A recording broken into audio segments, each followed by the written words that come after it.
ശ്രീരാമകൃഷ്ണ ദേവൻ തന്നെ വലിയൊരു കലാകാരനായിരുന്നു. അദ്ദേഹം ഈ ദേവീ രൂപങ്ങളൊക്കെ കളിമണ്ണിൽ ഉണ്ടാക്കുമായിരുന്നു, നന്നായിട്ട് ചിത്രം വരയ്ക്കുമായിരുന്നു. അതുപോലെ വിവേകാനന്ദ സ്വാമിജി നല്ലൊരു ഗായകനായിരുന്നു. ശ്രീരാമകൃഷ്ണ ദേവൻ്റെ അടുത്ത് വിവേകാനന്ദ സ്വാമിജി ഭക്തി ഗാനങ്ങളൊക്കെ കീർത്തനങ്ങൾ ആരംഭിക്കുമ്പോൾ ശ്രീരാമകൃഷ്ണദേവൻ സമാധിയിൽ മുഴുവായിരുന്നു. അപ്പോൾ ശ്രീരാമകൃഷ്ണദേവൻ പറയും, കല ഈശ്വര അനുഗ്രഹമാണ്. നമ്മുടെ ഉപനിഷത്തുകളും വേദങ്ങളും പറയുന്നത് ഈശ്വരൻ ഈ പ്രപഞ്ചം മുഴുവൻ നിറഞ്ഞു നിൽക്കുന്ന ചൈതന്യ സ്വരൂപനാണ് ഈശ്വരൻ. ആ ഈശ്വരൻ ഏറ്റവും പ്രകാശിക്കുന്ന മനുഷ്യൻ്റെ ഉള്ളിലാണ്. അപ്പോൾ മനുഷ്യൻ അവൻ്റെ നിഷ്കാമ ഭക്തി കൊണ്ടും അതുപോലെ സമൂഹത്തിന് മറ്റുള്ളവർക്ക് ചെയ്യുന്ന നിസ്വാർത്ഥ കർമ്മങ്ങൾ കൊണ്ടും നമ്മുടെ മനസ്സിനെ ശുദ്ധീകരിക്കാൻ സാധിക്കും. മനസ്സെന്ന് പറഞ്ഞൊരു പൊടി പിടിച്ച കണ്ണാടി പോലെയാണ്. പൊടി പിടിച്ച കണ്ണാടിയിൽ നമ്മുടെ പ്രതിബിംബം തെളിയില്ല. എങ്ങനെയാണോ തുണി കൊണ്ട്, നല്ലൊരു തുണി കൊണ്ട് ഈ പൊടി നീക്കി നമ്മുടെ ആത്മാവിനെ ശുദ്ധീകരിക്കുന്നത്, അതുപോലെ നമ്മുടെ നിഷ്കാമ ഭക്തി കൊണ്ടും നിസ്വാർത്ഥ കർമ്മങ്ങൾ കൊണ്ടും നമ്മുടെ മനസ്സിനെ ശുദ്ധീകരിച്ച് ഈശ്വര ദർശനം നേടാനാണ് നമ്മുടെ ആചാര്യന്മാരും അവതാരപുരുഷന്മാരൊക്കെ പറയുന്നത്. കാരണം പുരാണങ്ങളും ഇതിലൊക്കെ പറയുന്നത് എത്രയോ ജന്മങ്ങളിലൂടെയാണ് നമ്മുടെ ജീവൻ സഞ്ചരിച്ചുകൊണ്ടിരിക്കുന്നത്. അപ്പോൾ ജന്മങ്ങളിലൂടെ നമ്മൾ നേടുന്ന പുണ്യ പാപങ്ങൾക്കനുസരിച്ചാണ് നമുക്ക് വീണ്ടും വീണ്ടും ജന്മങ്ങൾ ഉണ്ടാകുന്നത്. ഇപ്പോൾ ഓരോ ബാങ്കിൽ ഇടുന്ന ഓരോ നാണയം മാതിരി നമ്മൾ ചെയ്യുന്ന ഓരോ പുണ്യകർമ്മങ്ങളും ഈശ്വര ആരാധനയിൽ, അത് കീർത്തനമായാലും പൂജയായാലും ധ്യാനമായാലും ഏത് തരത്തിലുള്ള കർമ്മങ്ങളായാലും അത് ഈശ്വരോപാസനയാണ്. ആ അനുഷ്ഠാനങ്ങളിലൂടെ നമ്മുടെ ജന്മാന്തരങ്ങളിലൂടെ നമ്മുടെ മനസ്സ് ശുദ്ധീകരിച്ച് നമുക്ക് ഈശ്വര ദർശനം നേടാൻ സാധിക്കും.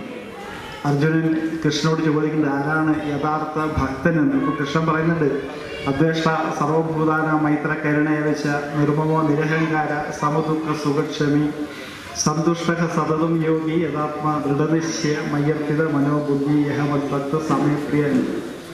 ആരാണോ എല്ലാ ചരാചരങ്ങളെയും സ്നേഹിക്കുന്നത്, അതുപോലെ മൈത്രി, കരുണ, ഞാൻ എൻ്റേത് എന്നുള്ള അഹങ്കാരമില്ലാതെ ഈ ലോകത്തിന് നന്മ ചെയ്യുന്നയാൾ, അതുപോലെ മയ്യർപ്പിത മനോബുദ്ധി. കൃഷ്ണൻ ഇടക്കിടയ്ക്ക് ഗീതയിൽ പറയുന്നുണ്ട്, തസ്മാ സർവേഷു കാലേഷു മാം അനുസ്മരാൻ. നമ്മൾ ഈ ഭൗതിക ലോകത്തിൽ ജീവിക്കുമ്പോഴും നമ്മുടെ മനസ്സ് ഭഗവാനിലെ അർപ്പിച്ചുകൊണ്ട് കർമ്മങ്ങൾ ചെയ്താൽ ഈ കർമ്മങ്ങളൊന്നും നമുക്ക് ബന്ധനമായി തീരില്ല. നമ്മൾക്ക് ജീവിച്ചിരിക്കുമ്പോൾ തന്നെ നമുക്ക് ജീവൻ മുക്തി ലഭിക്കാൻ സാധിക്കും.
ശ്രീ ശങ്കരഗോപുര രാധാകൃഷ്ണൻ വാദ്യകൗശലം പുരസ്കാര സമർപ്പണം ചുരക്കോട്ടുകാവ് ശ്രീ ദുർഗാദേവി ക്ഷേത്രത്തിൽ വെച്ച് സമർപ്പിക്കുന്ന തീർത്ഥയാത്ര.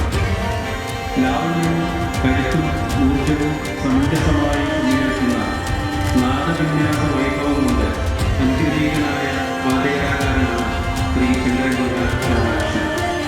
കേരളത്തിനകത്തും പുറത്തുമുള്ള നിരവധി ഉത്സവവേദികളിൽ ശ്രദ്ധേയമായ വാദന വൈഭവം കൊണ്ട് തൻ്റെതായ ഇടം കണ്ടെത്തിയ ഒരു വിശിഷ്ട വ്യക്തിത്വം കൂടിയാണ് അദ്ദേഹം.